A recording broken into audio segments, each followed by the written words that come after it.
What's going on, everyone? Chris from Pickdawgz.com here with your free pick in the Tampa Bay Rays versus Colorado Rockies Major League Baseball matchup going down Friday, March 28th, 2025. Just a reminder, if you haven't already, make sure you're subscribed to our channel and smash that thumbs up.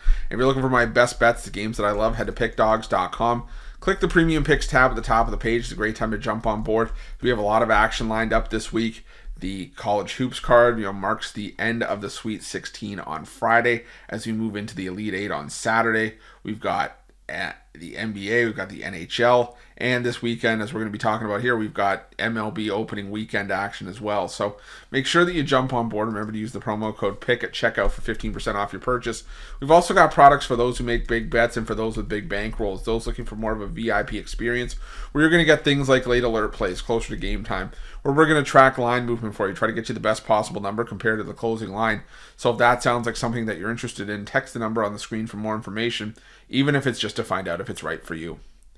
But let's get to this one between the Tampa Bay Rays and the Colorado Rockies. The Tampa Bay Rays sending out Ryan Pepiot for the start here, while the Rockies will counter with Kyle Freeland. Now Pepiot kind of getting thrust into the start here. It was supposed to be Shane McClanahan, but I remember vividly sitting in our watch party at the Aria during March Madness, sitting next to some of the guys and just seeing the news come across my cell phone saying, Shane McClanahan leaves start early with tightness in his elbow or discomfort in his elbow. I believe it was the same pitching elbow that McClanahan had hhis surgery on last season, and it just was not a good look. And it gives you a lot of pause for McClanahan, and it's a heartbreaking situation because he was viewed as the ace of this A's rotation. He was supposed to be back for this start, but again, we'll have to see how long he's going to be out for.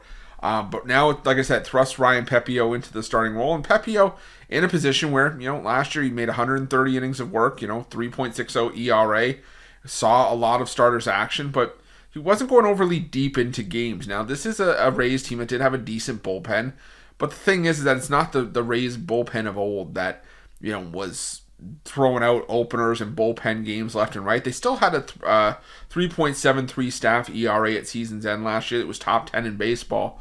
But I don't know if that's going to be enough here, in terms of just how poor that batting order was for the Tampa Bay Rays and how I really don't think that they improved at all in the offseason. Now, last year the Rays, were middle of the pack in terms of team OPS against left-handed pitching.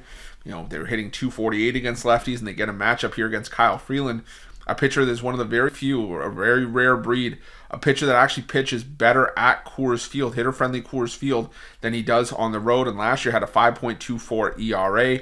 When you looked at Freeland's splits side by side, like I said, they strongly favored his play at home, with Freeland posting a home ERA of 4.45 compared to a 5.98 ERA over 11 starts, but I just don't see the Tampa Bay Rays doing that much damage against Kyle Freeland in this start. And the thing is that, the Colorado Rockies were a hard team to back on the road, and they have been for years, because usually there's a drop-off for the Colorado Rockies after they play a home series and they go back on the road, just because of the change in the altitude. The bats start out a little bit sluggish. But in this opening series, they're starting the season in Tampa Bay. There's no trip home, and there's no change in altitude to have to deal with here. I think the Rockies can get the job done in the opener here. I am just not laying this kind of price with a Tampa Bay Rays team that I am really low on this season going into the year. I think that the Tampa Bay Rays are in some trouble. I think Colorado can steal the opener. I'm going to go with Colorado here plus 1.5, and I'll put a little bit on the Colorado Rockies money line as well, and that's going to be my free pick. But just a reminder, if you haven't already, make sure you're subscribed to our channel and smash that thumbs up. And if you're looking for my best bets, you can find those at Pick Dawgz Premium. While you're at Pick Dawgz, check out our betting tools. They're 100% free. They're the best betting tools in the business, and tools that you want to make sure that you have in your back pocket when you're making your best bets for the day's action. Thanks for watching. See you guys soon.